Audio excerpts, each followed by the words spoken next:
Thank you for joining. My name is Alex Anvari. I'll be your host. Tonight, we observe the 2020 International Day of the World's Indigenous Peoples with three really outstanding speakers who can talk firsthand about the struggle of indigenous movements for self-determination. This is an image of the United Nations campus in Geneva. I was this close from actually getting a job in serving that building on behalf of a software company as their global relationship manager between Oracle and Geneva. And so I've really been paying close attention to the United Nations my whole life. In fact, I grew up singing the United Nations song in Iran where I attended school with 38 other countries. Presently, I'm the president of the United Nations Association of Southwest Connecticut, and I'm thrilled to collaborate on this project today with Joshua Cooper from Hawaii chapter of the United Nations Association and Lou Rooney from the St. Louis chapter. Today, we're going to talk about indigenous movements for self-determination. I have visited a number of the Haudenosaunee reservations. I also served as the treasurer of an organization called Center for the Spirit, which stands for Support and Protection of Indigenous Religions and Indian Religions and Indigenous Traditions, based in the Bay Area, where we sponsored and basically looked out for protecting sacred traditions. And also we worked on the Repatriation Act of all the sacred objects out of museums after the law was passed in 1992. So I've really just thrilled that my United Nations effort has arrived at this, also combining with the indigenous movement. And with that, I'm going to turn it over to my colleague, Joshua Cooper, who's going to take us through the rest of the presentation as the moderator. I'll be the host in the background. Feel free to chat, ask me any questions, try to keep this meeting going smoothly. Okay, Josh, all yours. Aloha, thank you so much, and welcome to the 2020 International Day of the World's Indigenous Peoples. We all know it is observed on August 9th to represent the first time that the UN Working Group on Indigenous, we'll call it peoples, met in 1982. And the photo that was just shown before that is the UN Palais des Nations, where Indigenous peoples have gone to then push the issue of self-determination and all the human rights that are recognized in the UN Charter and the subsequent UN human rights treaties. This is a series that will be beginning on global and local human rights of Indigenous peoples. And we have many sponsors who are getting involved. We've got San Diego State University Interdisciplinary Human Rights Initiative. DOSIP is also having an amazing project that links up with this as well. And DOSIP, of course, has been partners for a very long time. They have a process where youth were interviewing elders who participated in those early meetings starting in the 1970s. And we'll be interjecting some of their videos that they've been made throughout this time. And then the International Indian Treaty Council as well. And this came out, this initiative came out of an event we hosted on June 26th. On June 26th and 27th, it was the 75th anniversary of the UN Charter. And at that meeting, Oren said a couple of things that really jumped out. Really remembering the original reason for going to the United Nations. And another point that came up was Luce Rooney heard that and she said, it was such an amazing talk. We could have just spent 6 hours just on Indigenous. And I said, we'd love to. And from that came this idea of an initiative. And we started to look at what are the case studies of Indigenous peoples going to the global arena to demand the most fundamental freedoms, that of the right of self-determination, to determine one's political destiny, and pursue economic, social, and cultural development. And we looked at that. Really, we don't have to look at the UN, but we can go back to the League of Nations, because at that time, Indigenous peoples began to hold the crown and the international institutions that were saying they were about justice and peace to live up to that promise. Do they know I'm on?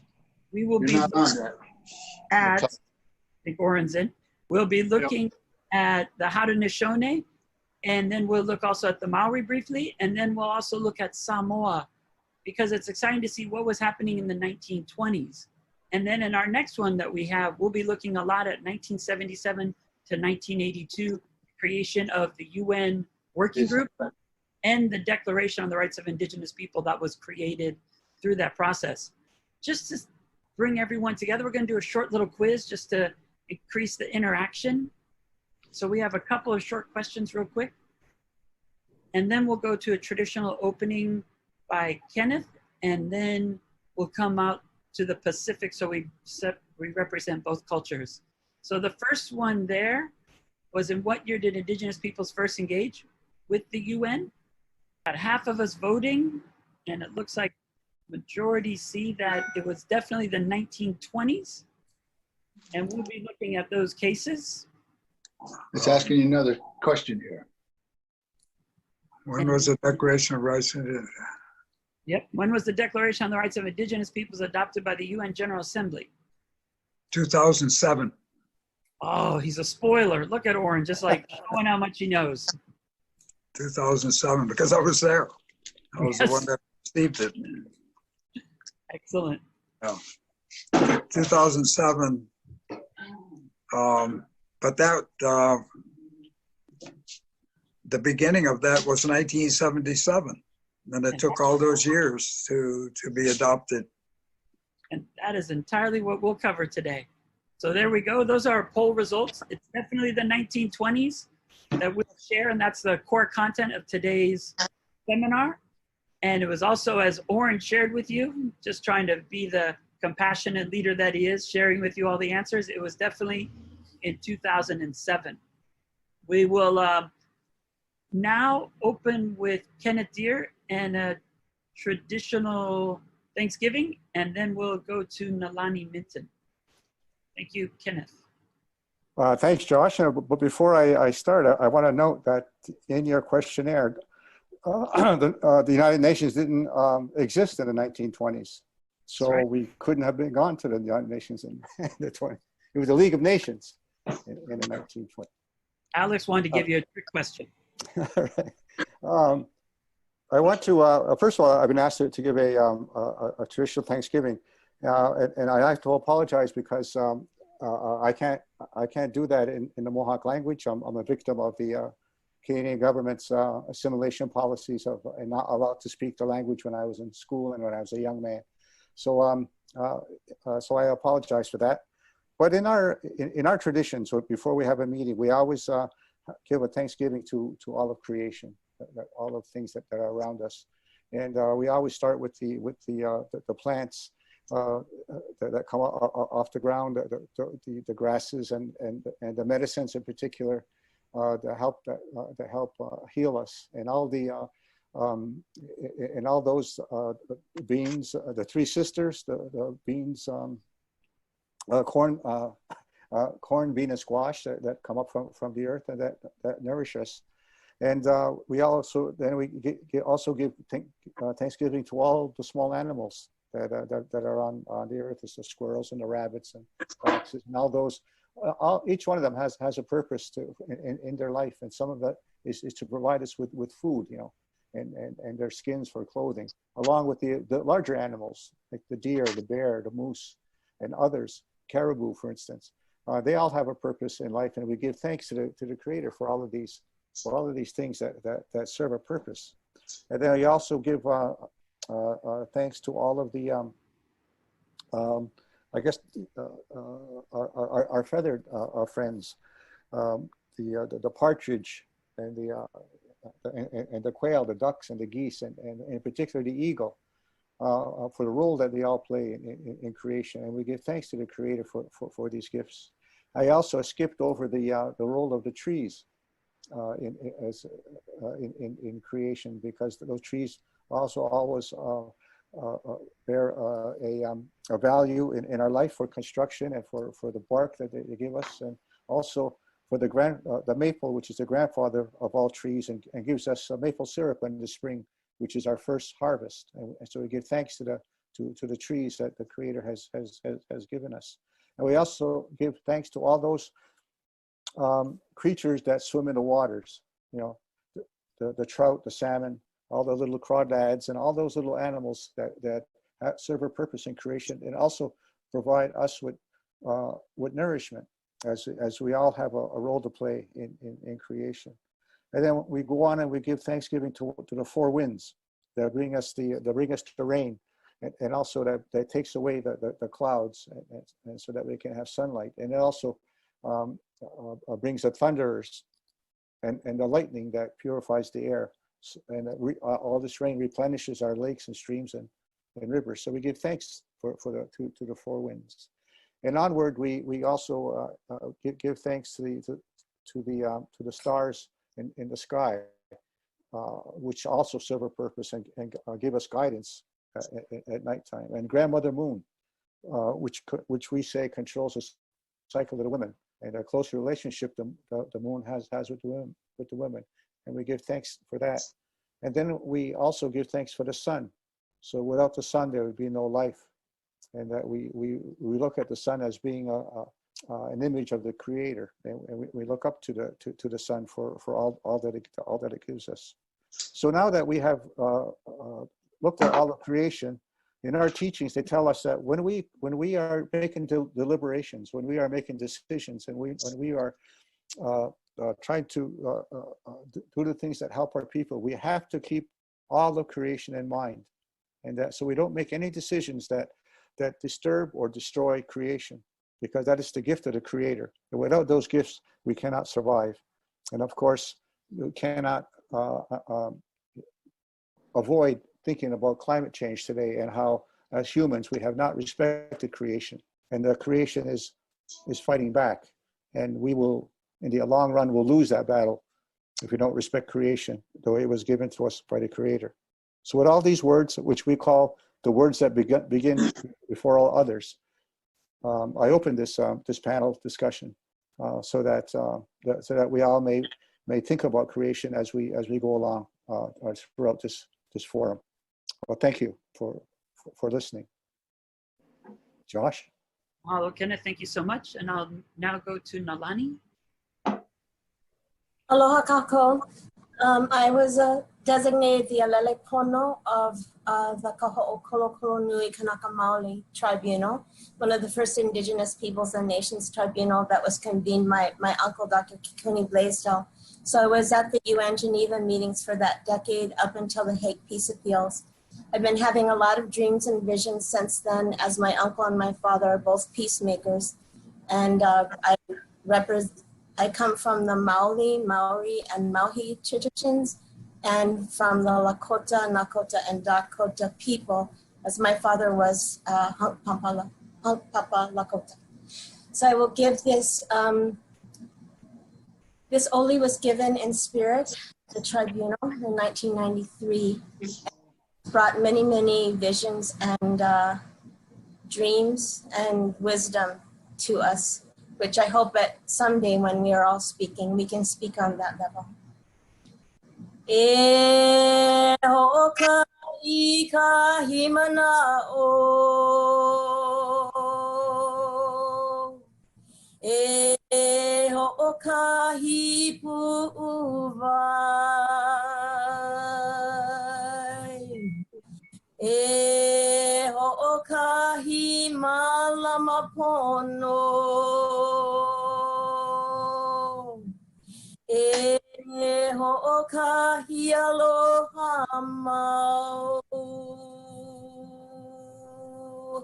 E mau ke ea o ka aina I ka pono. Nana I ke kumu, nona ke ki. Malama pono, malama lama.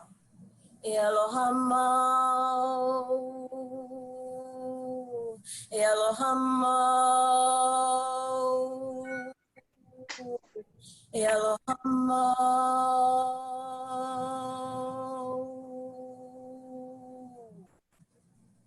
Mahalo. Mahalo, Leilani. Thank you so much, Nalani, for that, as well as Kenneth's Thanksgiving opening.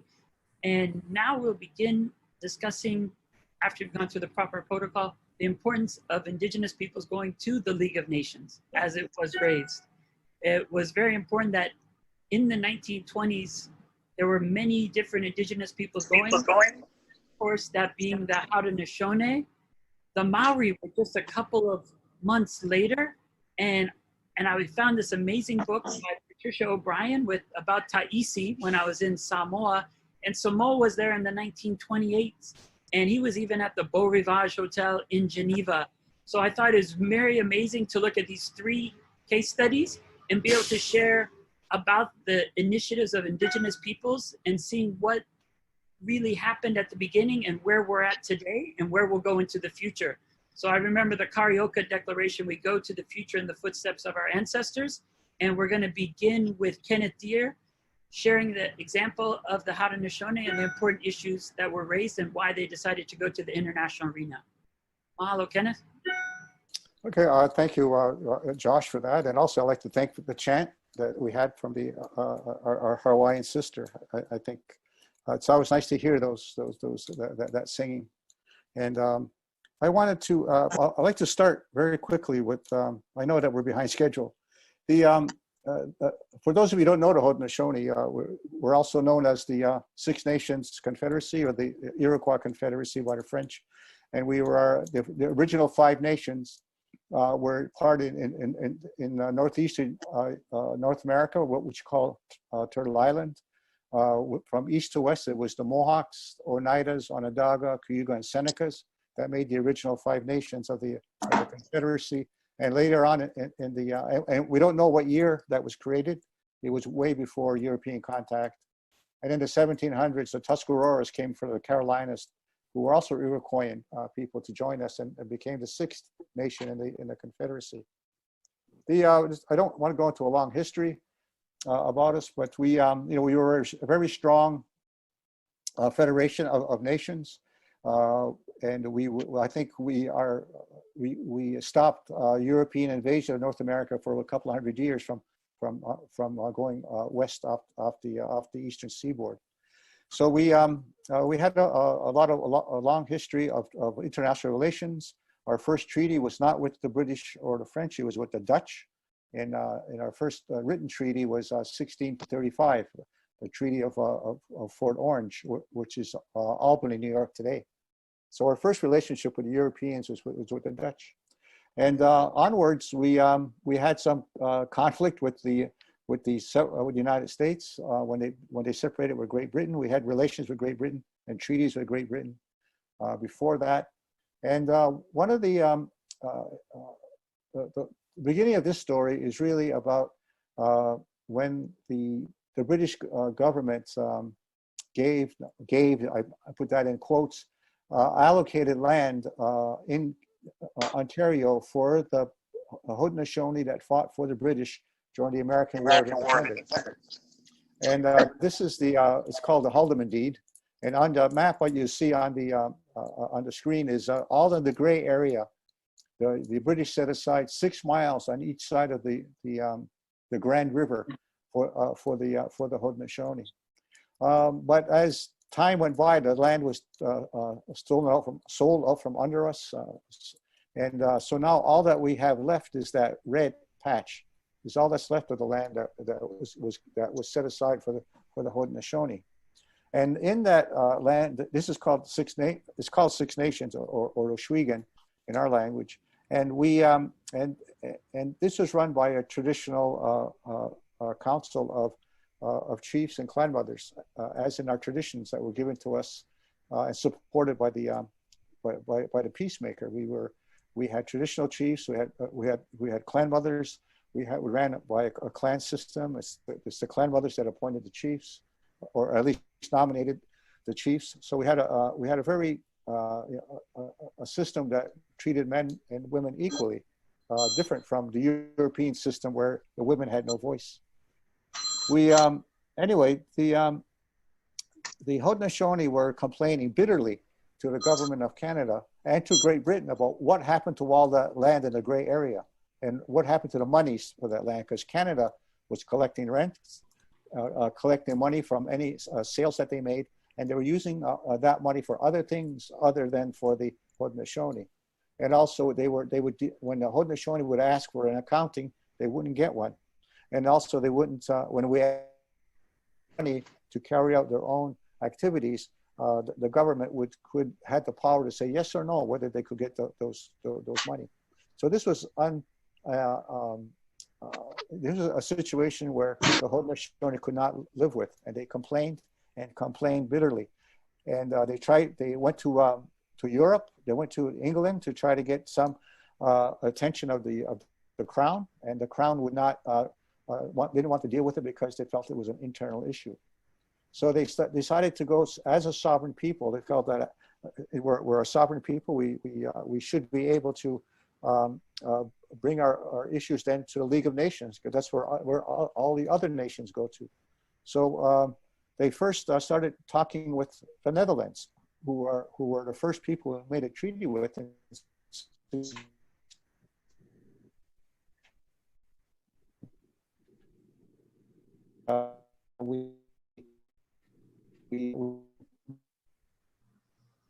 League of Nations.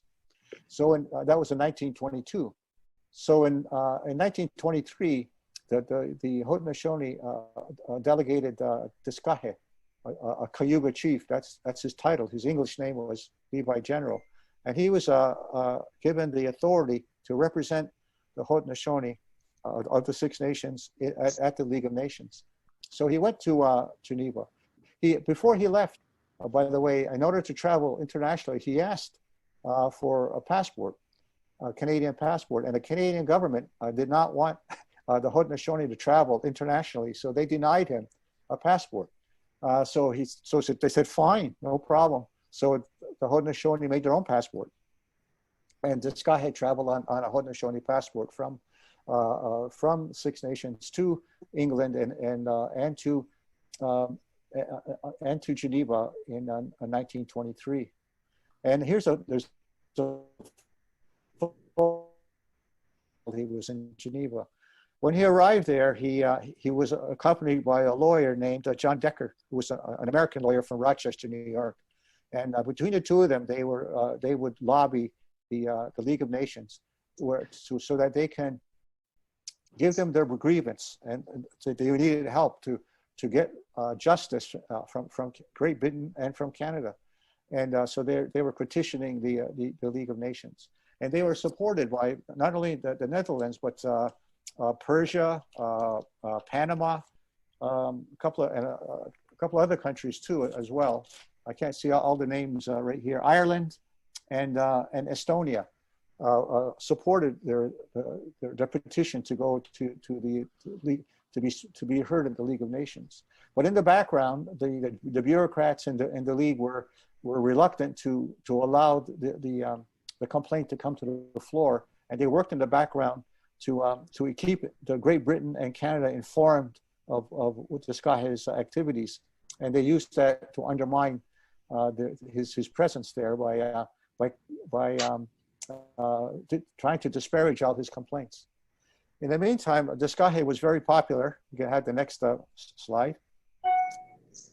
There you go. And then here you see Diskahe with a number of his supporters. In Geneva, they were very happy to have an actual real Red Indian in Geneva. And they had the League for minorities and others to support him.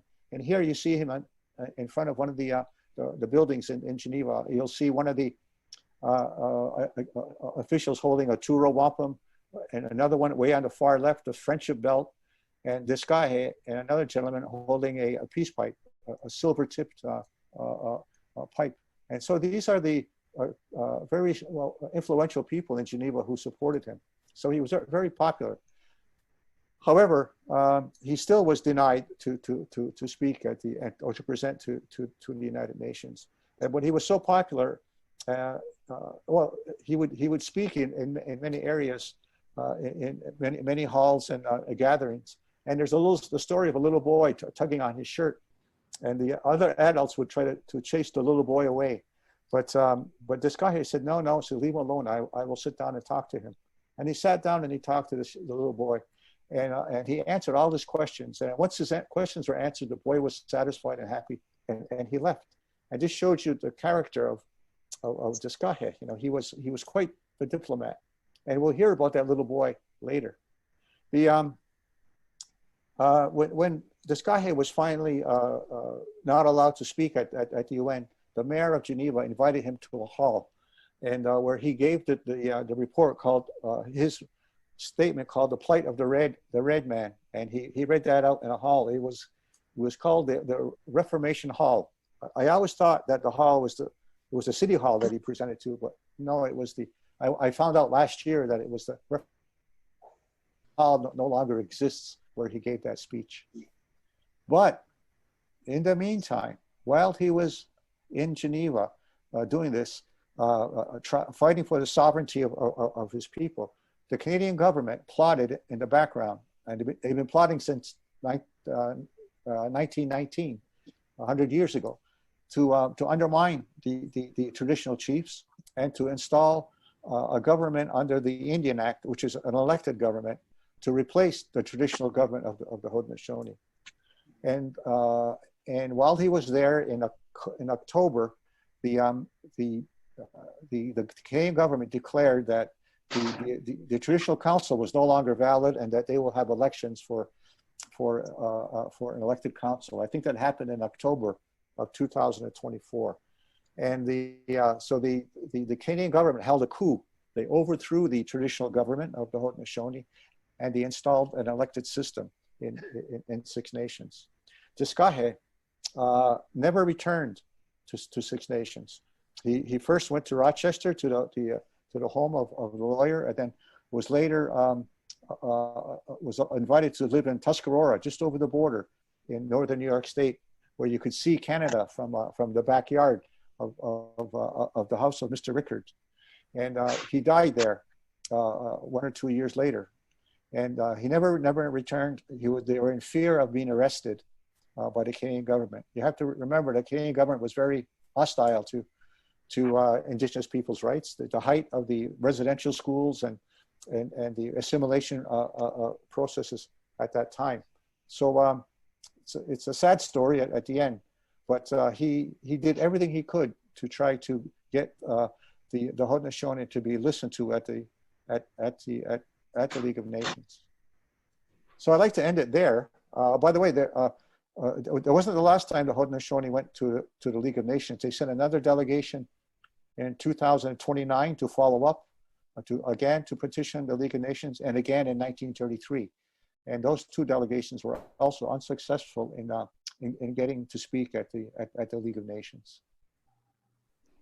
So I'd like to, this picture, just to make sure that here, almost 100 years later, the Haudenosaunee is still working internationally to get recognition as a sovereign people. And here in this picture, this is from July of last year, and the man in the blue ribbon shirt is the current Diskahe, and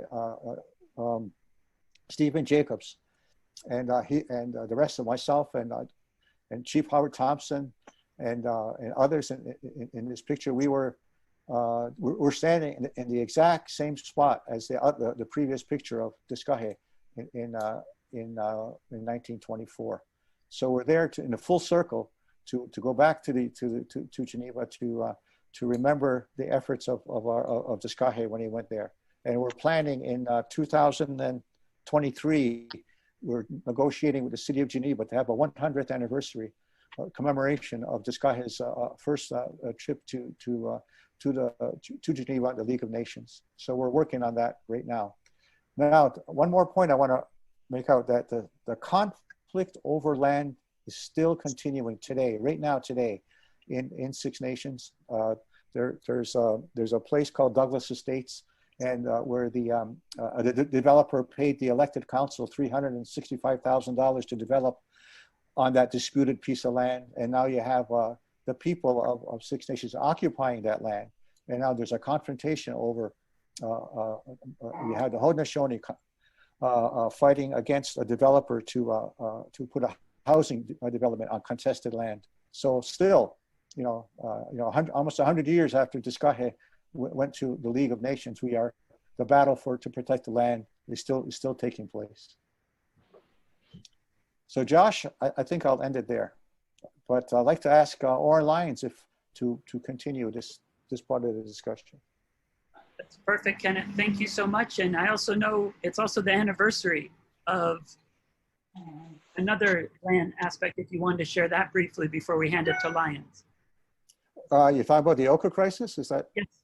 Yep. Yeah. 30 years ago this year was the what was called the Oka crisis, or 1990 crisis. I like to call it the Canada crisis, where the lands in UNASWCT, a Mohawk community, was being encroached upon to build to extend a golf course, and in a place called the Pines, which was a rather sacred area to the Mohawks, and so the Mohawks occupied the pine forest to prevent the golf course being extended into there, and it escalated into into one thing to another, and ended up in a firefight with the Quebec police and the Mohawks, and a police officer was killed, on July 11th, 1990, and it started a 76-day armed standoff between Mohawks, the Quebec police, the federal police, the RCMP, and the Canadian Army. The Canadian government sent more troops against the Mohawks in Canada than they sent to Iraq, which was going on at the same time.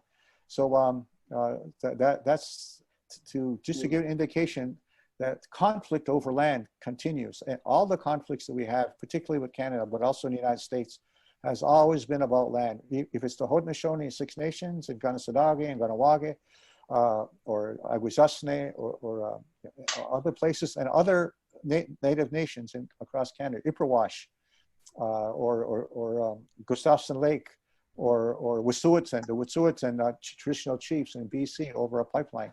All of the issues of conflict are generally always over land and jurisdiction over that land.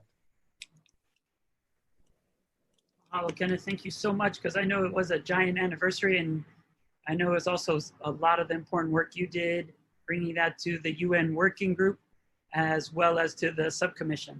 But we'll save that for another part of the conversation and hand it over to Oren Lyons. And we'd like to thank Oren for making time and coming to speak with us and sharing to take us to that next level. Oren. Thank you. Thank you, Kenny, for that broad discussion. The development of the contemporary, I would say, the challenges that Indigenous people face today always relate back to the landfall of Columbus. Prior to the landfall of Columbus, millions of people lived here in North Central South America, millions upon millions, and relatively peaceful, different civilizations and so forth. And the Haudenosaunee had developed a process of governance that prevails yet today, and is probably the forerunner of the democratic process that we hear about. Our process for raising leadership is founded by the great peacemaker. At that time, he gave us a process. He gave us everything, actually, in full finished form, and planted the great tree of peace at the shores of what is now Onondaga Lake. And the Onondaga Nation is still there. Our territories have been diminished amazingly.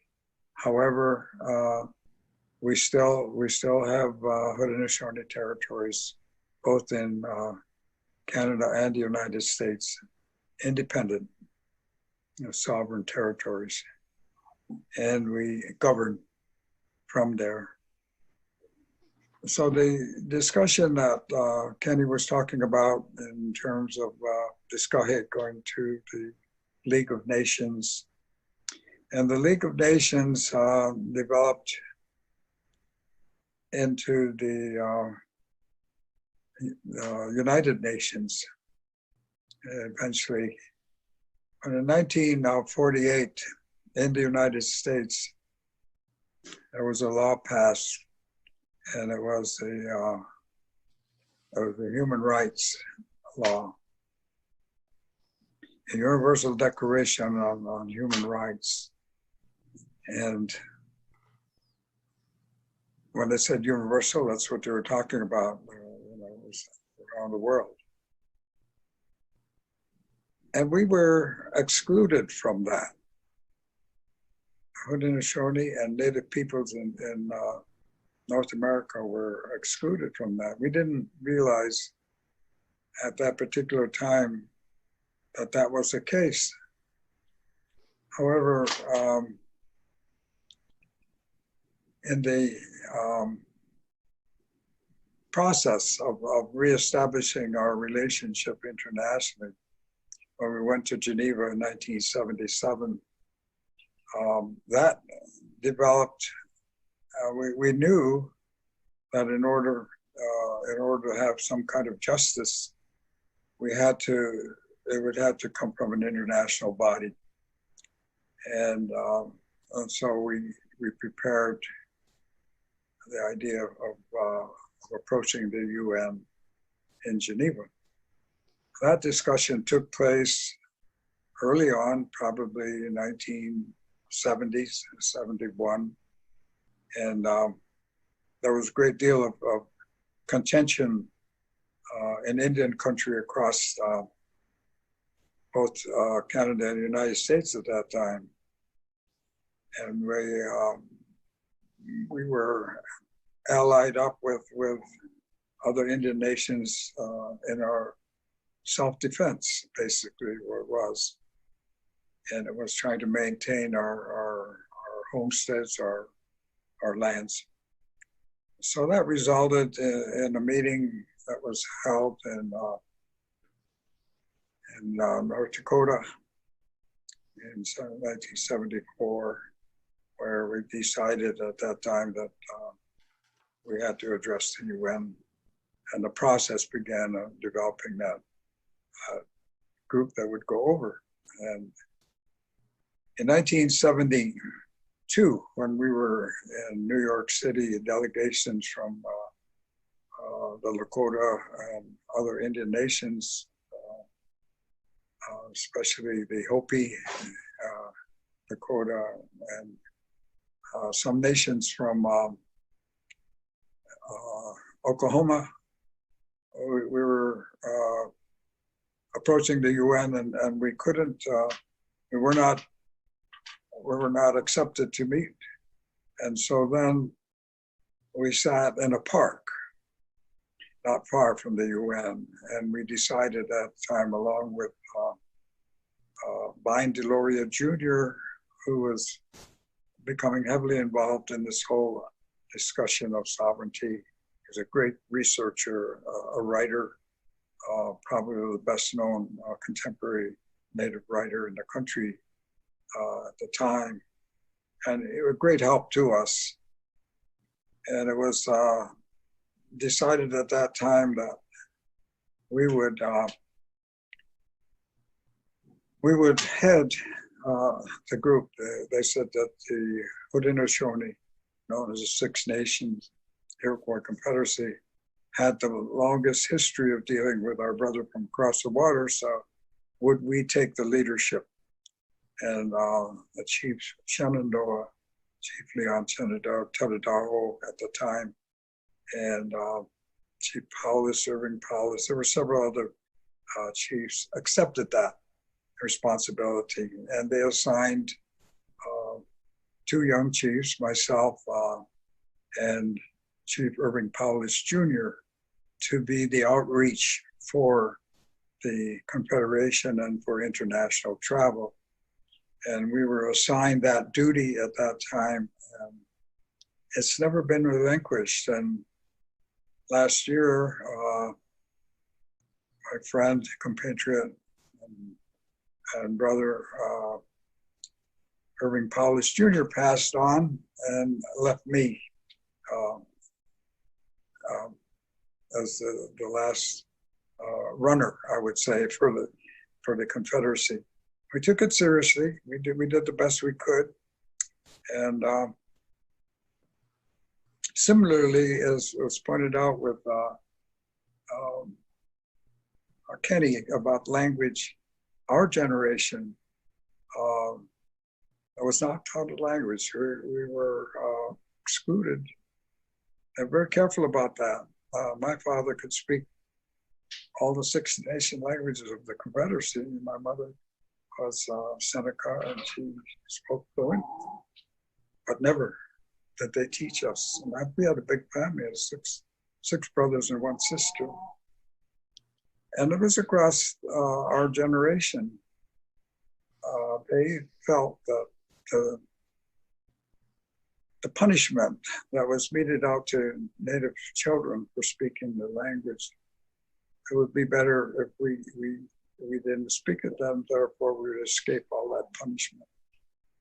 And of course, it wasn't a good idea for the survival of the language, but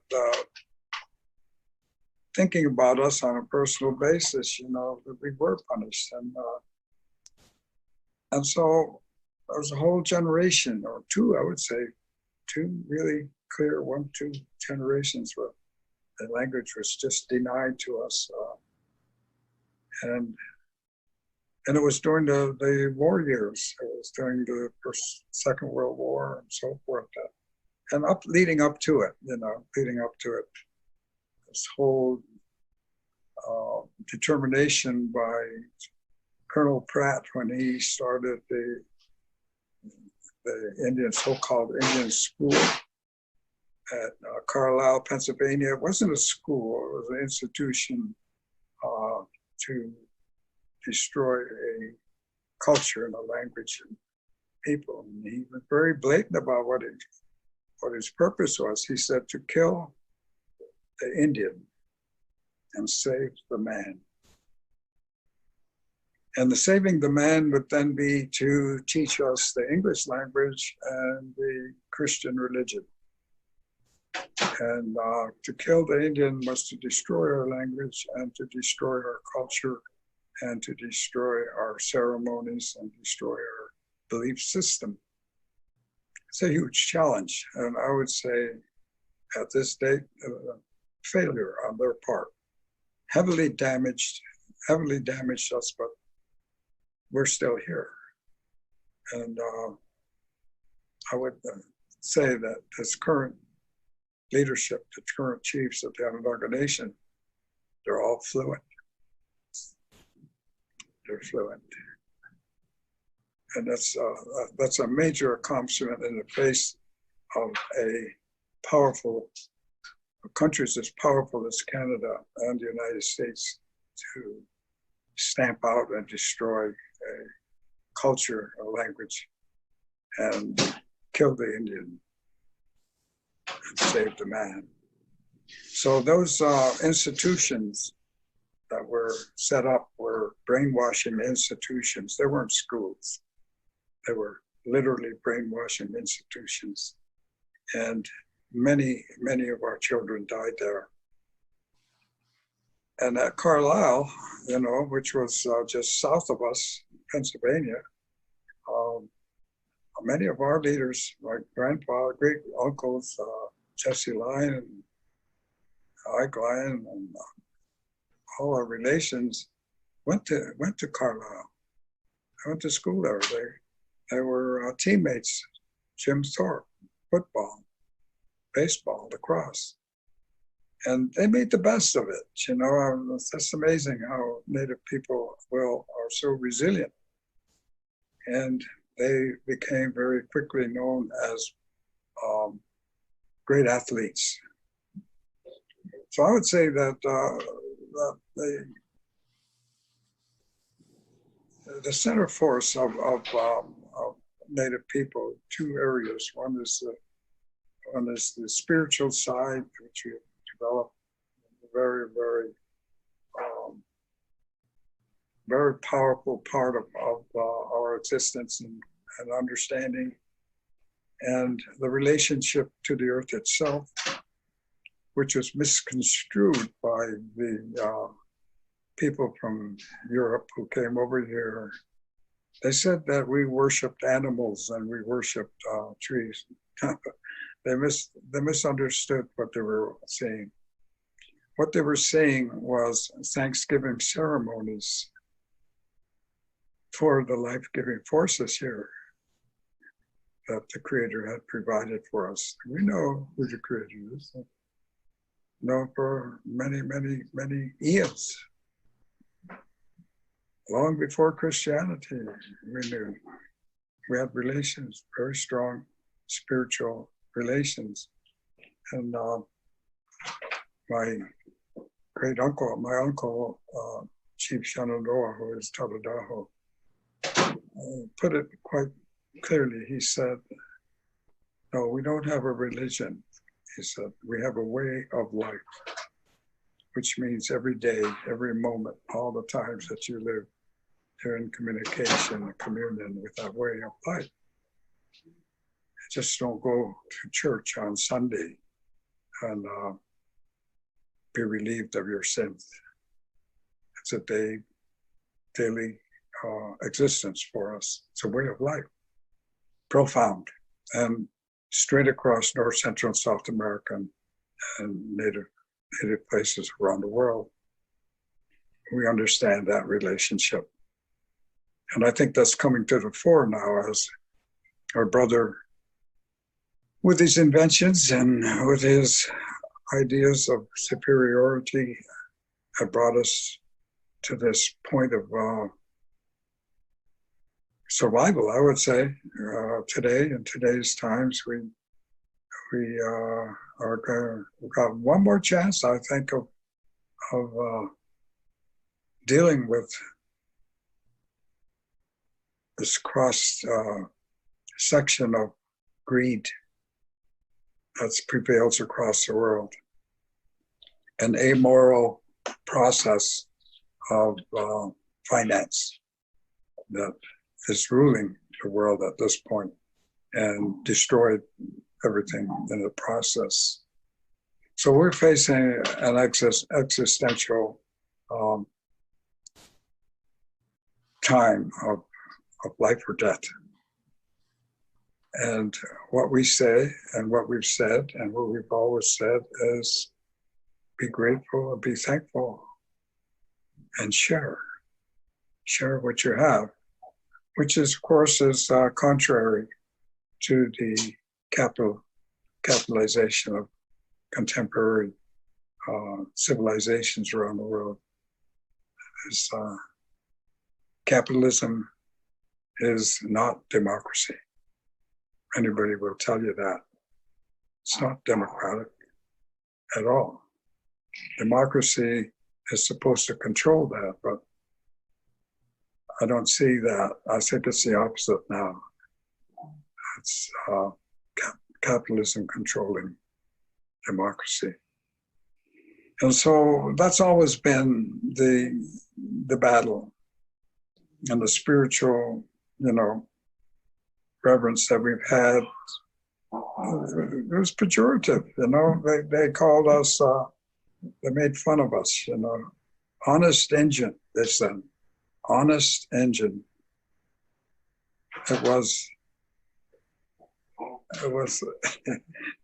to be honest was, I guess, to be stupid or what?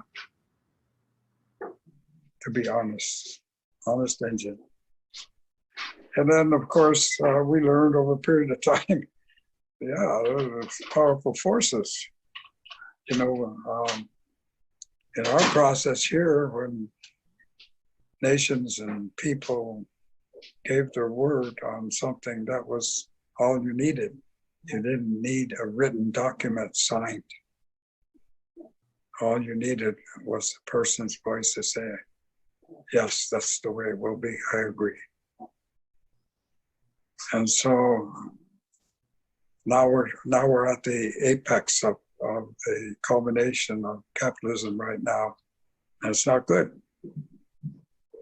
And looking forward 7 generations is pretty murky out there right now because of the capitalization, I'd say, of humanity, the mind's capitalism, and greed. Greed is prevailing at this point. At this very time, when we have been informed, and been saying this for years and years, that as a consequence to our actions, and we're going to pay for it. 2000, year 2000, I gave a speech at the UN, and I said at that time, on behalf of the indigenous nations that were there, I said that the ice is melting. The ice is melting in the north. It's melting in the mountains. It's melting everywhere. As a consequence to that, pay attention. The ice is melting. Storms are coming. No one paid attention. That was 20 years ago. 20 years ago at the UN. And it was spoken before that as well. So we've been warning, but nobody's listening. And I think that the Confederation, the Haudenosaunee, principles of governance is very important at this point now.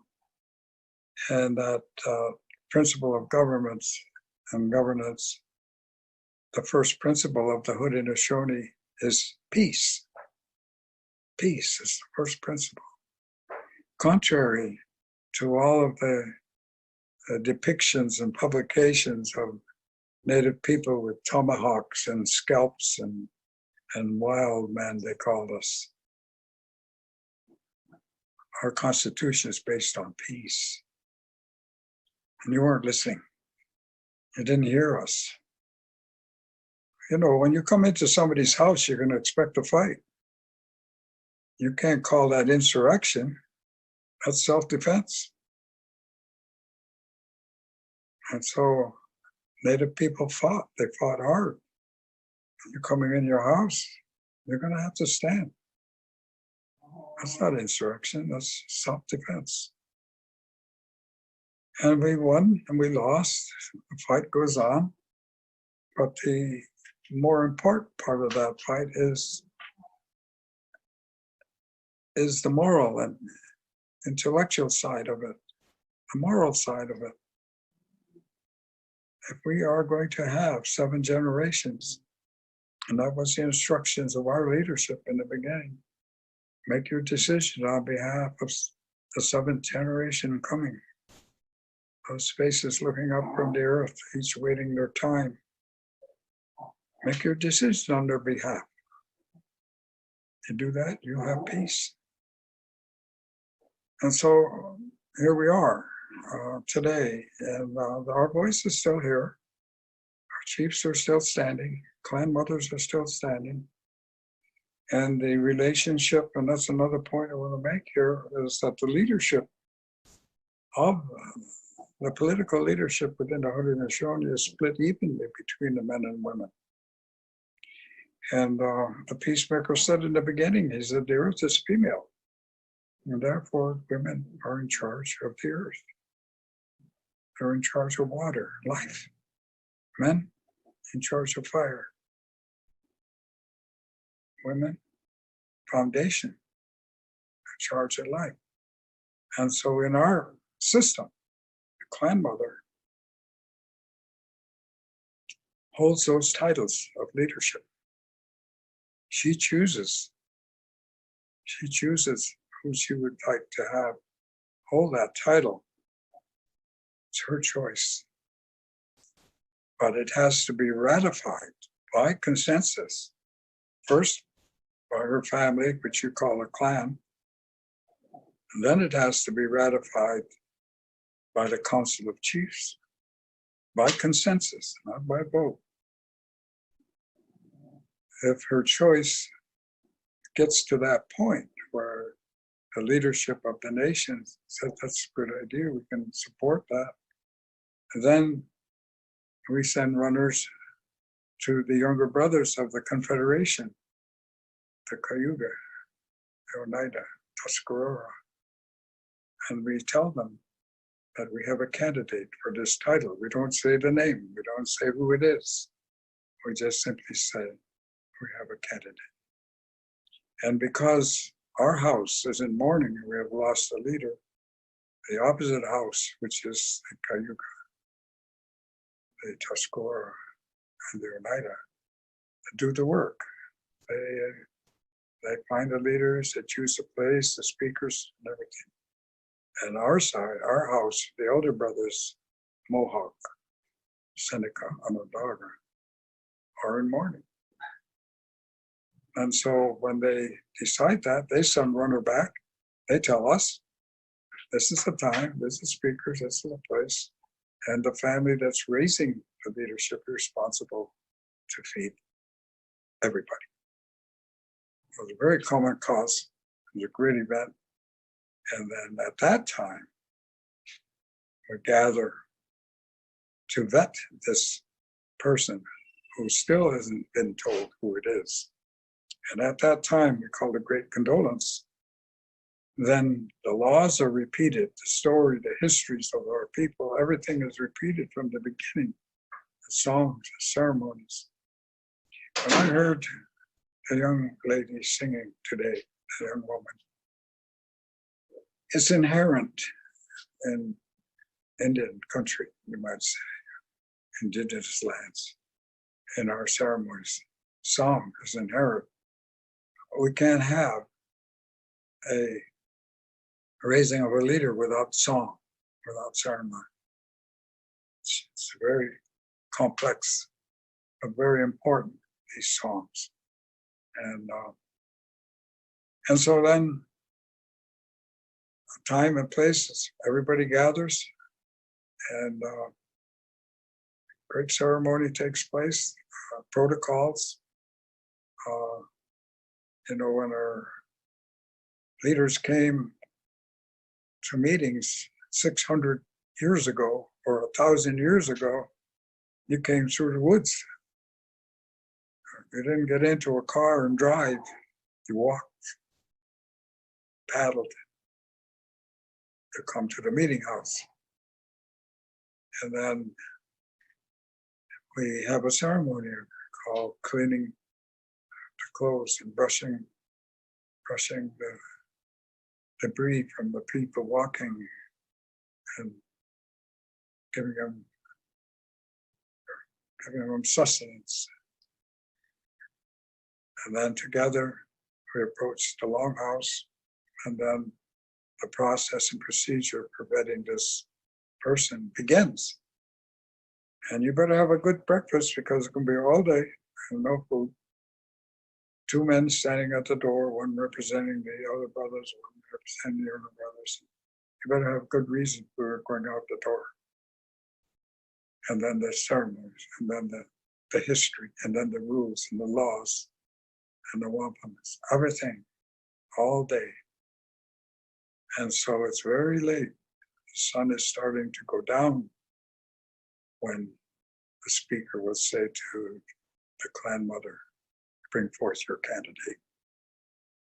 Now, for the first time, people are going to see who that is. And it's purposely kept quiet because we didn't want people sniping against them ahead of time. Not like the disarray you see when you have going on today now as you're moving towards your elections. You want to talk about sniping? Well, we avoid all that by our process. So anyway, the person is brought forward, and the clan mother stands there with the leaders of her nation, of her clan, her family. And this man is presented. And then he's vetted. He's vetted by the younger brother chiefs. They have to agree by consensus there. And maybe good luck and everything, they agree. And there's 2 other nations on our side who have not said one way or the other yet. But this day they will speak. And if any one of those nations reject this person, it's done. You have to go all over again. She has to find another leader and go through this whole thing again. But say, good luck. Yes, I agree. Now you have almost the leader. Then the speaker. And the clan mother's not allowed to speak. It's one speaker from the other side, so you can't push. There's no way you can push.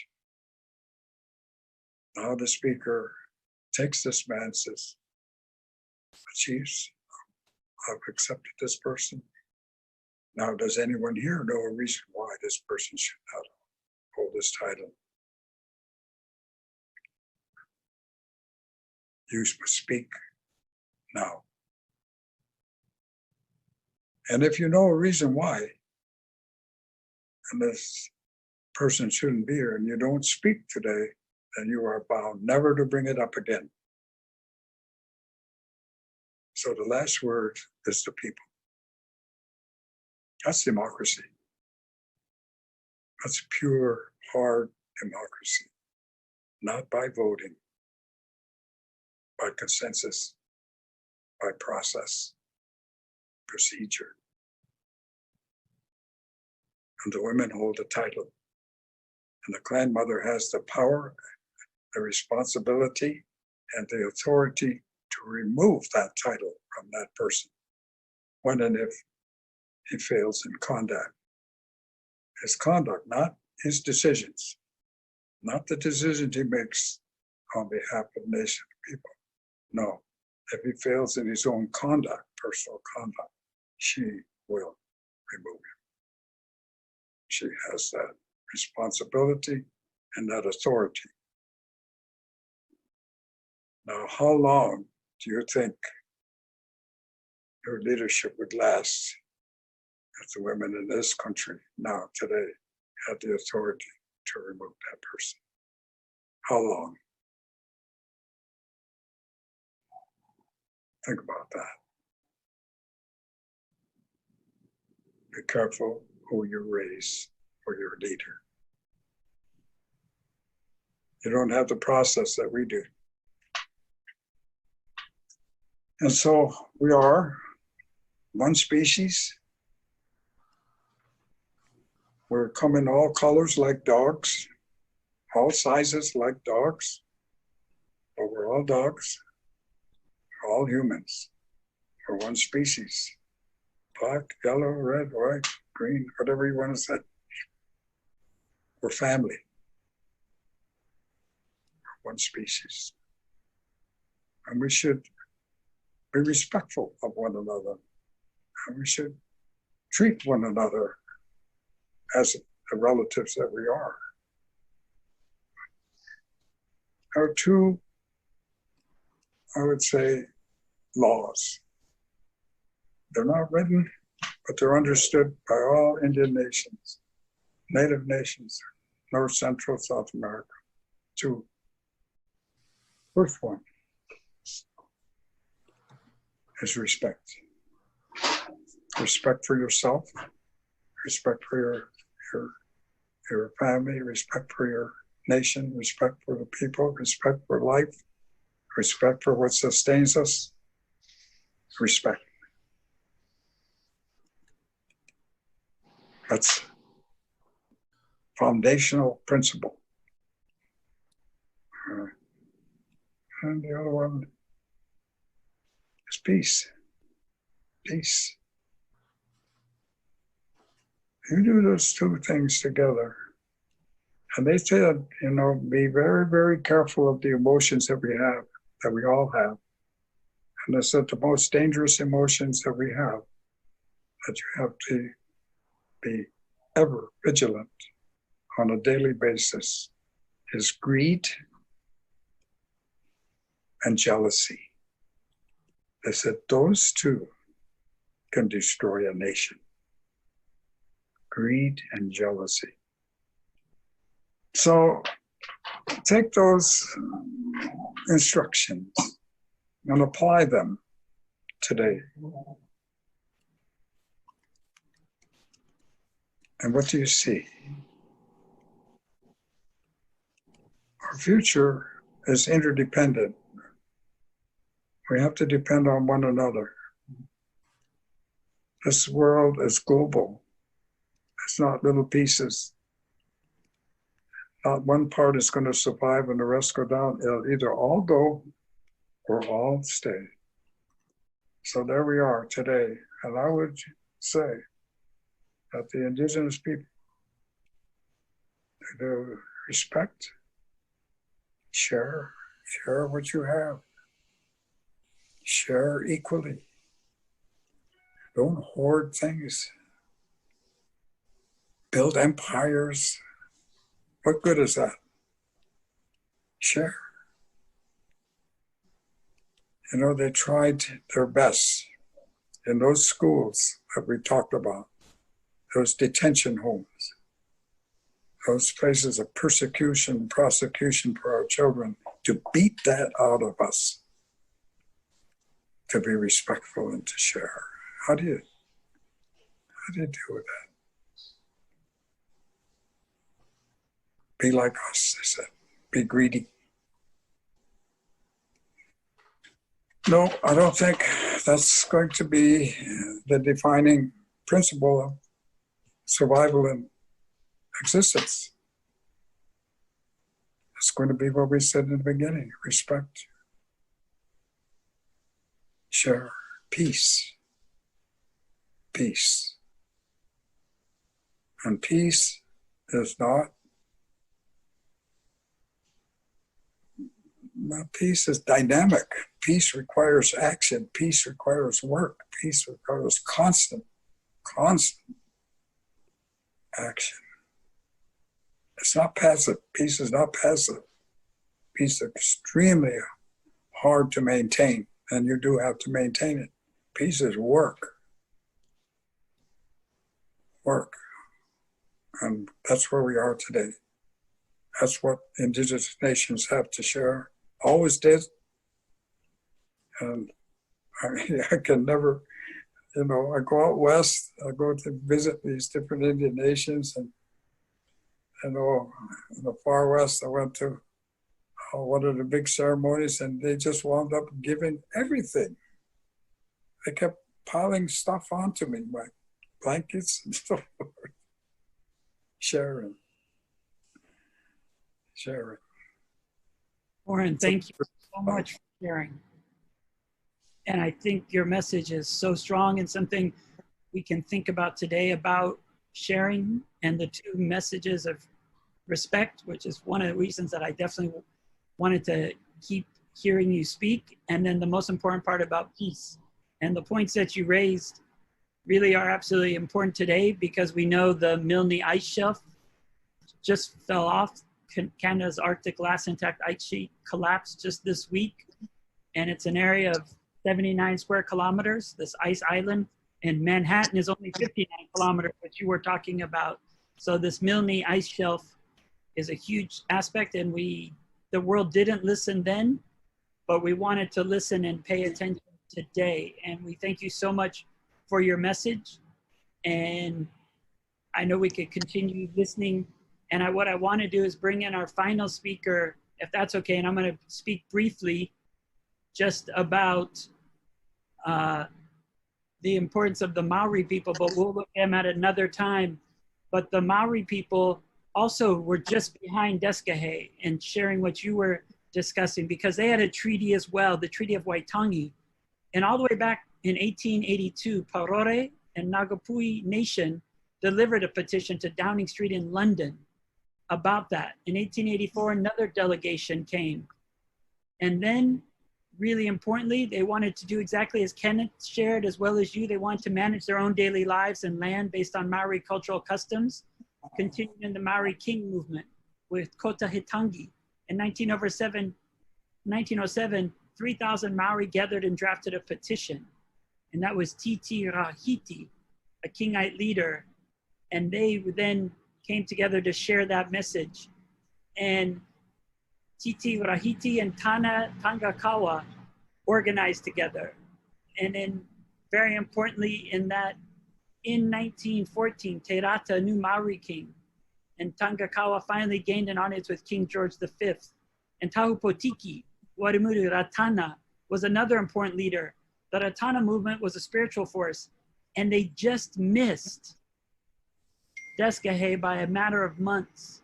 In 1924, he brought a delegation of survivors from government military raids, along with elders, to discuss the Treaty of Waitangi in London, and then also to continue that discussion at the League of Nations. And there's so many connections between the people. And that was one of the important aspects I thought of reading the Taisi book by Patricia O'Brien, and that one of the Maori leaders, Sir Maui, was actually speaking to Taisi, O.F. Nelson, and sharing that message of Parihaka. And Parihaka was about peace as well. So Oren Deskahe, many oceans over, and Ratana, as well as Tefiti, all are working towards the same things. And then the next case we'll look at is Samoa, which is now an independent state, but was going through many of the similar challenges that you and Kenneth were sharing, and not having their human rights respected and having their basic right of self-determination denied. And we'll hand over to Patricia, and then we'll still have a rich conversation afterwards to be able to look at the importance of Indigenous peoples challenging colonization. And Oren, there's many quotes that you said today, but capitalism is not democracy will probably be on a t-shirt very soon and worn around the world. And you had many others as well about peace that I would like to go over, but out of respect to Professor O'Brien, I'd like to welcome her and thank her so much. And I had a great conversation with her when she agreed to speak. And she was also amazed at how all the connections are and the similar struggle and the same strategies. And so I'd like to hand it to her to share about the story of O.F. Nelson and her amazing research. Thank you, Patricia. Thank you. Thank you so much for all the wonderful things I've heard so far. And it's really wonderful to sort of like how Geneva has brought all these different people together from very different parts of the world and different ways of trying to achieve the same thing, essentially for their people. So, you know, I'm sort of trying to think of different places to start with the Taisi story. There's lots of places to start, but what I thought I'd start with is how I found Taisi, because a lot of people didn't know who he was when I started researching him in 2012. I was in New Zealand on a fellowship, and I was finishing up some work on Australia's this is how I got into this, is through the mandate system. The League of Nations, one of their functions was the Permanent Mandates Commission. So Germany lost their colonies at the beginning of World War I. And so there were colonies, mandates in Africa, and then a number of mandates in the Pacific.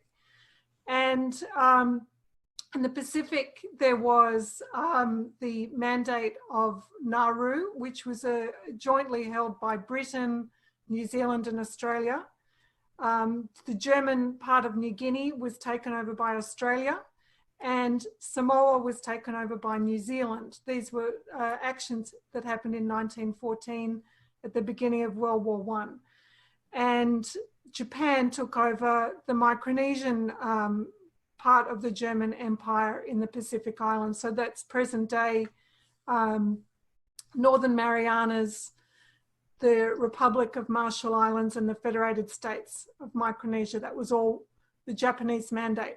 So in 2012, I was finishing up some work when I was in New Zealand looking at a massacre that Australians had committed in their mandated territory in New Guinea. And I was looking at these files in the New Zealand archives, which were on the League of Nations. And I kept seeing these repeated letters about this person called Mr. Nelson. And I was thinking, who is this Mr. Nelson that all these New Zealand officials are getting so upset about? And that opened up this incredible story, because in 2012, Taisi's family, his descendants, who were a very prominent family in Samoa, the Taisi family, at the time his grandson was the head of state of Samoa, Tuiatua Tupua Tamasisi Efi was the head of state of Samoa, and his family were actually looking for someone to write about their grandfather. And through a series of amazing coincidences, I ended up being that person. And the thing was, when I started writing about Taisi, when I sort of found him in the archives, hardly anyone in New Zealand knew who he was. And the thing that was so amazing about him is that he was a very, very unique figure. And the things that he believed in, going back to what Oren was just talking about, he believed incredibly strongly in democracy, extending democracy to the Samoan people. And also he believed that in order to achieve that, you had to do that through peace, through peaceful process. And that was one of the things which Joshua was just referring to about this idea of non-violence, that the political movement that Taisi was a leader of in Samoa was a non-violent movement. And that's a really important aspect of what happens with the League and the way that the Samoans were combating the New Zealand administration in Samoa, and then how the League and New Zealand responded to the peaceful protests in Samoa with violence. So that's a really important part of the story, this sort of using force as a way of trying to destroy people's political aspirations and their aspirations for their people. So when so the reason why Taisi was in these files, why I came upon him, was because he took Samoa's struggle against New Zealand to the League of Nations. But in order to sort of explain that, I just need to go back a couple of years to explain. I mean, I've explained about how, about Germany, that the mandates, that the German colonies become military occupations during World War I. Then, of course, the League of Nations is formed. And then in 1920, those German colonies become mandates. And so with Samoa, the thing, I mean, and this harks back to what we're all going through right now, the thing that was so traumatic for Samoa and reignited political movements in Samoa in the 1920s, at the time that it became a mandate, was the effects of the influenza epidemic in 1918. Because over 20% of the Samoan population perished because of the way New Zealand conducted or didn't conduct. It was completely inadequate to deal with what happened in Samoa, and Samoa's, was devastated by this epidemic. So New Zealand Samoa lost over 20% of the population. But if you look at American Samoa during the epidemic, they didn't lose anybody, even though the countries, that these were, a partitioned country. So that was one of the catalysts for Samoans being very angry about New Zealand, that they thought that the colony, the mandate was run by inadequate officials, that they were incompetent. And then this movement, which was called the Mau movement, sort of went into abeyance in about 1923 because a new administrator came in who happened to be an ex-World War I general from the New Zealand Army. And everyone thought that things were going to get better in Samoa. But then in 1926, things reignited again. And part of that was because Taisi, who was, and this is my book, and this is Taisi's picture here. Taisi, which is his Matai title, and his given names were Olaf Frederick Nelson. His father was Swedish and his mother was Samoan. So what he did, because he was, this is another thing which is very unusual, was that he was, even though he had only been educated to the age of 13, he became Samoa's leading businessman. He was Samoa's wealthiest man because he had mixed heritage, European and Samoan heritage. As a lot of Samoans did, there was a lot of German fathers with Samoan mothers. But because he didn't have German heritage. That was not, didn't really help you out in World War I because of what was happening with the Germans, that they were enemies and so on. But because Taisi had a Swedish background, he was able to advance in society, and he actually was able to join sort of a gesture, a very moderate gesture to democracy, which was a legislative council, which only Europeans could join. And as he was designated European, he was allowed to sit on this council, which had no power at all. It was basically an advisory council, and it was a bit of window dressing. So New Zealand, which was a leading democracy in the world, could say, well, we do have some democracy in Samoa. Well, Taisi sort of like kept testing these pronouncements about New Zealand democratic principles and things like that. So what he did in 1926 was that he, as a European Samoan, tried to work with the majority of the Samoan population on political, joining together with the majority Samoan population to work with, because there was a delegation coming from New Zealand, and they wanted to present this united front. So what happened was, it was decided that it was illegal for the European population and the Samoan population to unite together and form a political unit. And this was something that was profoundly offensive to Taisi, because he very much saw himself, felt that he was Samoan, his family was Samoan, and that he couldn't associate with them politically was such an aberration and an abhorrence to him. So he started to fall out with the administrator in Samoa, and the administrator essentially in 1927 wanted to get Taisi exiled from Samoa because he was considered to be this troublemaker. So in order to keep the peace in Samoa at the end of 1927, Taisi left Samoa and went to Auckland. And so then his activism then was about getting the Samoan people to sign a petition to take it to the League of Nations. And he too had a petition drawn up protesting his exile from his homeland.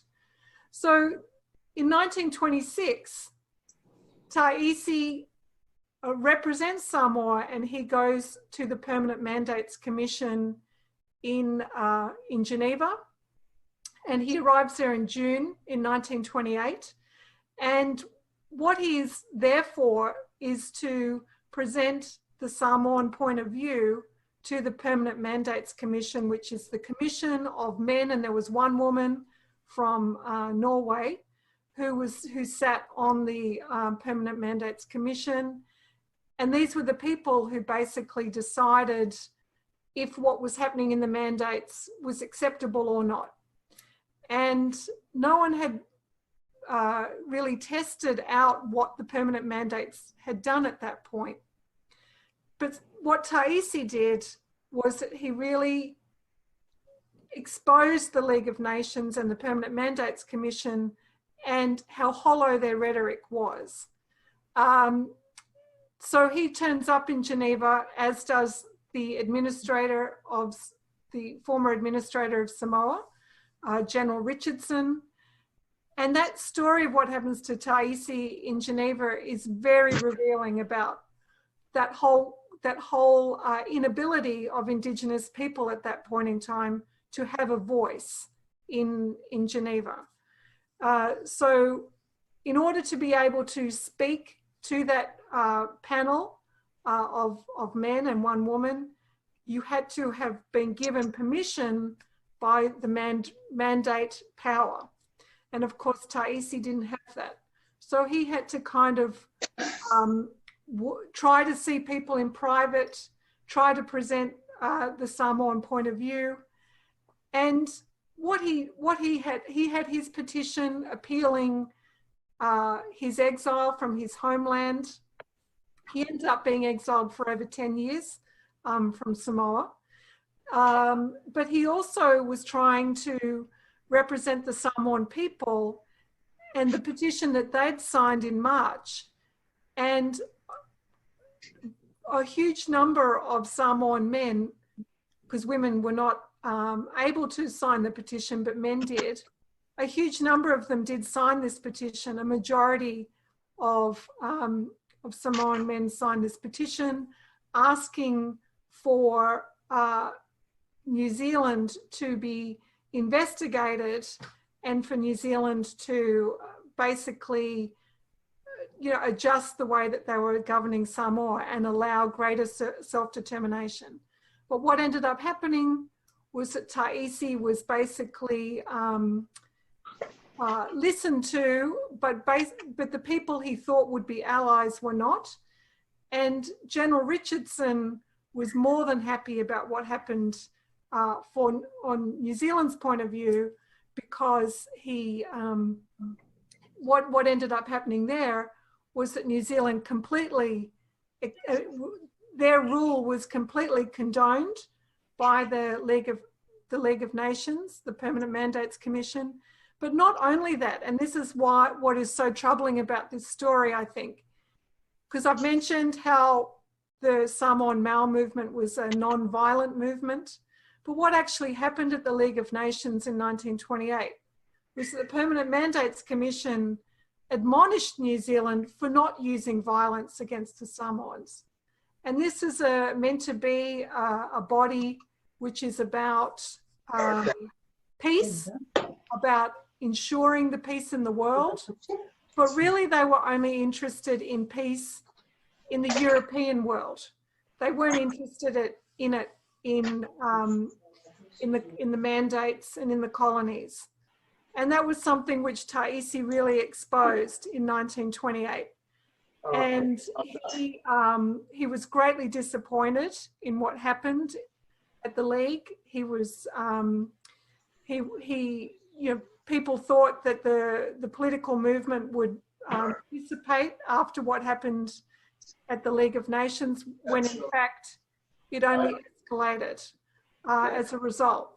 And the League of Nations was seen, as Taisi kind of described it, it was a star chamber. It was, there was no power, and there was the rhetoric of all these very sort of attractive ideals. There was nothing that they did to kind of live up to those ideals. And so the League in 1928, for Taisi, for the Samoans, and then for other people who petitioned the League, it was, there was a huge barrier to being heard, to having your voice heard. You couldn't actually speak to the committee. You could only present your point of view in writing, whereas the mandatory power could speak. They could present their view to the meeting. So the League in 1928 was, and this was a term that was used a lot in 1928 in these closed door meetings with General Richardson, that the thing that they were most concerned about in 1928, the League, New Zealand, the British Empire, of course, was heavily involved because New Zealand was a dominion of Britain. The thing that they were most concerned about was retaining European prestige. That was the most important thing. So in terms of what this webinar is about this transformation of this international organization from the League to the League of Nations to the day that we're commemorating here, where Indigenous people are given recognition and are embraced by the League of Nations, that was a very hard fought road. And Taisi, the Samoans, were really suffered a great deal because of the attitudes of the 1920s.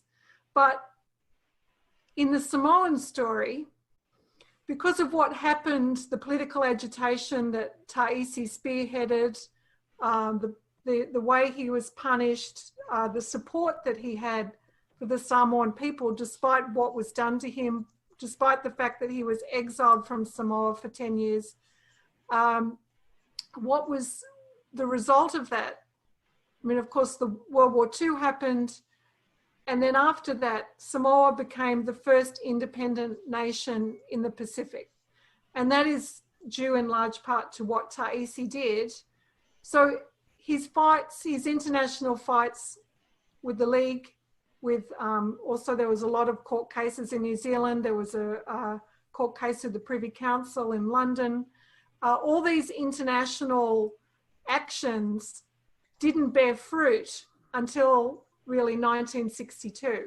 But when they did, they were very significant. So what I think is so fascinating about what we're doing here and talking about these people are all these pioneers who really pushed and tried, were really sort of banging on these closed doors in the League of Nations in the 1920s. And eventually those doors opened. And, but it's really important to remember those people who didn't succeed because those were the people who ultimately brought about the changes. Years later, but still they did achieve those changes. Thank you so much, Patricia. I think that's exactly what we're looking at is Descahe and Taisi missed each other by less than 5 years, and both felt that they maybe didn't achieve as much as they had hoped for. I think Kenneth talked a little bit about that, about being on the other side of the border, and that reminded me of Taisi, being forced to live in New Zealand and realizing that you just missed wanting to go home. But then getting to what Orrin was discussing as, in 1977 is the first decade against racism and xenophobia. And Edith Ballantyne, who's also around the same time as Orrin, been emailing with her, the Women's International League for Peace and Freedom, an NGO, invites Indigenous peoples to come. And then from 77, again in 81, and then the creation of 1982 of a working group, there's many steps that go into that. And it can't be covered in just one brief session. We'll obviously continue looking at that with a campaign of 77 to 81. And we can invite Orrin back to share more of what it was like to go in 77 with the Haudenosaunee passport and share that story. And then Edith Ballantyne on the other side of being an NGO and ally, which of course both Taisi as well as Descahe had to try to change and for them to live up to the ideals they put on paper to make a difference in Indigenous people's lives in reality.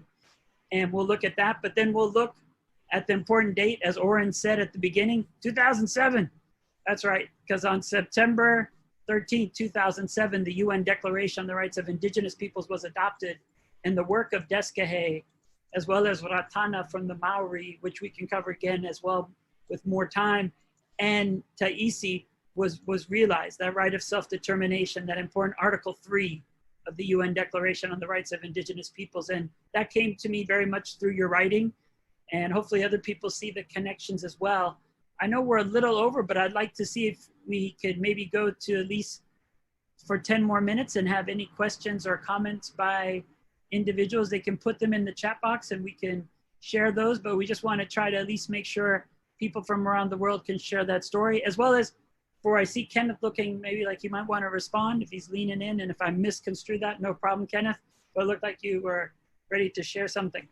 Yes, well about the chat, there's Natalie Drash mentioned, we were talking about anniversaries, and it's the 40th anniversary of the Bertrand Russell Tribunal, which was held in The Hague in 1980. And I think that's something to we should look at because that was a an important event to look at the human rights of Indigenous people in the Americas, I think. And I can't remember the exact title, but many of the indigenous leadership that helped shape the working group on indigenous populations were also at the Russell Tribunal in The Hague in 1980. Oren Lyons was there as a matter of fact. So I think also I understand that there is a movement to they want to find a place to store their records from the tribunal. Apparently it's sitting somewhere, and I don't think anybody is taking ownership of it. I think the chair of that Russell Tribunal is still alive. He's not well, but he's still with us. And I think there's a movement in the Netherlands to try to save those records, but they're looking for guidance from indigenous people because these are non-indigenous people in the Netherlands. So they're looking for people to try to take some initiative to try to save the records from the Russell Tribunal. So it's something for people to take into consideration. Thank you, Kenneth. That's a great point. And when I was emailing with Edith Valentine about the next seminar, she said, I'd love to speak, but I'm 90 years old and I don't know if I remember everything, and all the files are sealed, but those are at a university in the US. So maybe we'll try to get both of those records together, as well as it seems like DOSIP is always the place that we find a lot of the research. And I know when I did research there, Patricia's story was so good because it added another chapter that we don't see enough of an indigenous peoples working for self-determination and gaining the independence. Any other questions? So in the chat, we have Stu Ackman wrote that he recently received a book called Spiritual Ecology, The Cry of the Earth by Llewellyn Vaughan Lee. And the first essay by Chief Oren Lyons is titled Listening to Natural Law, a Beautiful and Moving Statement. Thanks for pointing that out, Stu. And then Yes, Natalie has written, the archive to be digitized is at the Institute of Social History. More information from me, Natalie Drach. She is opening a tribute, Fourth Russell Tribunal Facebook page that will launch at the end of August. For further information, her email address is in the chat, and I would encourage anybody to copy the chat into your word processor and follow up directly with Natalie. Thank you for both of those. And that really sets the perfect space for the next talk, where we're looking at 1977 through 1981. And I think that is really the hallmark of that conversation that I think the world hasn't listened to enough yet, that Oren was discussing, of understanding land and understanding that respect and reverence for nature. And that, of course, I think is why they invited everybody back in 1981, because people were starting to say, what do you mean by land? And I think now in 2020, I think everyone goes, I see and understand that a bit better with the climate crisis that we face. And we'll look at that in the next presentation on 77, with that first meeting, 81, the Russell Tribunal, and then those first meetings, which is of course why we're here. That August 9th, 1982 was the first time Indigenous peoples, the door was open. And as Patricia said, and Kenneth and Oren, not able to be denied and able to speak directly, to speak truth to power and share the story of Indigenous peoples and demand all the rights that are recognized in the UN Charter for all Indigenous peoples around the world. Patricia, Kenneth, Oren, would you guys like concluding comments?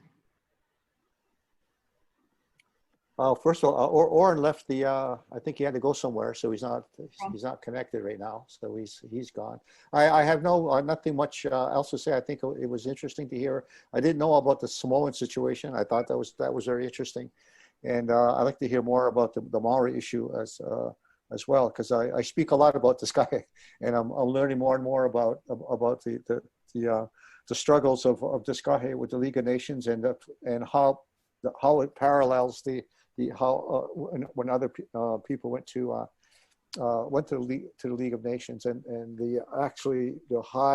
although the League of Nations had this idealism, the idealism was not really carried out by the but a European paternalistic attitude of Europeans that ran the league, and they really didn't want to let go of power, and they certainly didn't want to let indigenous people in at that point, because the indigenous people were a threat to all the territories that many of the countries in this world exist on, is indigenous lands, and they didn't really want to let indigenous people in. That's all I have to say for now. Thanks for having this this panel. No problem. Thank you so much, Ken. Patricia? Yeah, so I guess, yeah, following on from what Ken just said, I think it's, perfectly clear when you start looking at what was happening in 1928 that the League was very much about, there was no contemplation at all that colonialism was going to end, that they were trying to keep it going because they believed that certain people needed to be ruled over by other people. And democracy, self-determination, these things are anathema to colonialism. And in order to, to deny people their self-determination, to take their resources, to exploit them as colonialism did, those things had to happen through force, through the use of violence. And so you have this, and that, as we've heard from Oren and from Kenneth as well, that this exploitation of people, of lands, of resources, and the use of violence was so pervasive and so harmful. But the League was totally in lockstep with that mentality in 1928 and the 1920s and 1930s, for its existence. Of course, it ceases to exist when the war breaks out again. But it's, it's really that the rhetoric and then the reality that how the League is so atrophied in these colonial mindsets in all their really brutal iterations. The racism is it just drips with racism, this stuff. And so when you read that stuff and then you think about these pioneers who go to the League and the receptions that they get, I think it's really fascinating to think of, how they're treated, how they're being perceived. It's like these people, their bravery, it's really highlights that. And, I admire these people greatly because it was not a receptive place. If I can continue on that, is the United Nations isn't much different. The United Nations still is has a great difficulty recognizing self-determination of indigenous people. It didn't recognize self-determination until 2007. And even then, today, states still resist the concept of indigenous peoples having right to self-determination. So we're still fighting. The fight that we had in the 1920s is still the fight that we have in 2020. One of the trivia questions we asked at a recent United Nations Association event was, so how many non-self-governing territories remain? And on this map, you can see all the yellow indicators are the ones where people do not self-determine their politics. And there's 17 of them, in case you ever get asked that trivia question. And of course, these non-self-governing territories are under administering powers. New Zealand, USA, France, and England are the four remaining administering powers. Anyway, just an aside, it's not strictly an indigenous view of the world, but this issue of petitioning the United Nations for self-determination continues in many different formats, including this one. And definitely we were there for the French Polynesia bringing their case forward again. It was one of the most recent examples of indigenous peoples dancing in the footsteps of Descahe and Taisi for that justice and basic fundamental freedoms. So we want to thank once again, Patricia, Kenneth, and Oren. We also thank you for coming and participating and commemorating the International Day of the World's Indigenous Peoples. We are looking at September 15th. We might also do one in August, one more if Edith is able to do it at 90 and Oren as well.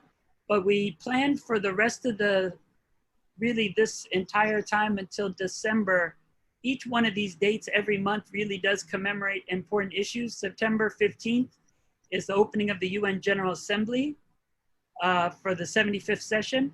It's also just 2 days after the commemoration of the UN Declaration on the Rights of Indigenous Peoples. What we'll want to do is have the people that drafted it, Willie Littlechild, Kenneth Deere, Oren Lyons, Claire Charters from Aotearoa, New Zealand, everyone that participated in drafting that from, it's officially started in '82 at the working group, but of course, a much longer struggle as was shared today. And then on October, it's usually known as Columbus Day. We always call it Discover Your Dignity Day in Hawaii. And usually there's a papal bull burning, but that's also known as Indigenous Peoples Day lately across the United States, with cities adopting new resolutions. So Kenneth suggested the doctrine of discovery. We thought that was kind of significant there. November is when the US celebrates Thanksgiving, but hasn't been too thankful of a time for many Indigenous peoples. So we'll come up with a theme then. And of course, December 9th is International Convention Against Genocide, but December 10th is Human Rights Day to honor the Universal Declaration of Human Rights, which Oren Lyons spoke about by saying that Indigenous were not included. So we see over these next 5 months an opportunity to continue this conversation. And I hope everyone learned. I know I learned a lot today as well from our speakers, and we want to thank them for living this life of being dedicated to human rights and also digging deep into those archives to find that information. I know I'll never forget when I found Descahé's Red Man's Appeal for Justice and his pencil signature at the League in Geneva after one of our working group meetings. And hopefully we're standing on the shoulders of past generations and making a firm base for future to make sure that those words of the UN Charter that on their 75th are closer to be more realized. And we'll see at the 100th anniversary if they look more like the world that we all desire. We look forward to participating with Kenneth in 2023 at that anniversary with Descahé. And obviously we have a little bit more time for Taisi's, but we can organize with Chief Justice Vui, who we wanted to have on today, but he just is an example of how Indigenous peoples continue to transform the UN. I'll end with this just to put it on a positive note. One of the last conferences held by the UN actually was the UN Convention on the Rights of the Child, focusing on the UN Committee on the Rights of the Child. And Chief Justice Vui Nelson was brilliant enough to say the UN only work if it meets where the people are. So for the first time ever, he meets in the Palais Wilson, where Taisi tried to go and speak. That's where the committees meet. And he was able to convince him to get out of the Palais Wilson and to come to Samoa to review Tuvalu, the Cook Islands, and be able to have over 100 Samoan youth participate in the CRC, which is of course who the convention is written for. And that convention has Articles 17, 29, and 30 on Indigenous language and culture, which Oren said has been denied for too long. And we can see that the more Indigenous peoples participate, the better the UN will be. And we'll get into that when we look at the permanent forum, where it's 16 members and 8 selected by Indigenous peoples. You don't have that in any other body at the UN. But there's so much we'll have to cover during these months. And we hope everyone will join us in these monthly seminar series focusing on the human rights of Indigenous peoples. I'd like to thank the UNA chapters that came together, St. Louis, Connecticut Southwest, Alex and Luz for sharing this idea. Joanne Tachibana is on, I see her. She's the president of UNA Honolulu, Hawaii. But lastly, to really all the Indigenous peoples who dedicate their lives to make sure that human rights of all people are respected. And Oren talked about it so well, saying that we are one human family and we all have to live together and treat each other, one, with respect, and two, peace. And peace does take a lot of work. And he reminded us of that and reiterated that, and we will continue working for peace. And we hope you can join us and keep sharing this. But thank you so much to everyone for assisting. Thank you. And International Day of Indigenous to everyone. Thank you so much. So long. Nice to meet you. Bye. Thank you, Kenneth. Thank you, Thank you, Patricia.